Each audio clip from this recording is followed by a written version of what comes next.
For the EFD Group, Mr. Bloom, 2 minutes. I'm a baby boomer. I was born just after the war. We've probably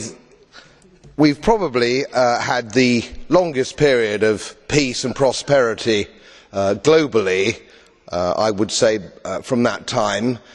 I've put a little bit of modest money away so I can hand something down to my family when I pass on, largely because I've never spent more money than I've earned, and I've been prudent, and I've worked moderately hard. Now, it always seems to me as a complete surprise to politicians how countries get in debt. Let me explain, because I don't think you really understand it. It's because politicians consistently spend more money than they raise in taxation, more money than they can possibly raise in taxation, most of which, in point of fact, they actually waste. The reason we're talking about countries which are broke, and they are broke, is because their ridiculous, ineffective, ignorant politicians consistently spend more money than they can raise, and then they borrow, and worse, they then print money, because politicians and their central banks have a machine which prints money. You do that as a private citizen, and it's a criminal offence. You would go to prison for doing that, and politicians and their central banks do it all the time. Let me explain to you that these countries are broke, and they're broke because of their own stupid leadership and politicians, and it's immoral to ask ordinary taxpayers of any country to pick up the tab for failed politicians and failed banks.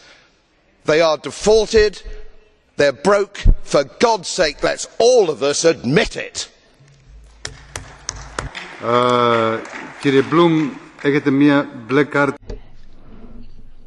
Mr. Bloom? Yes, well, thank you very much.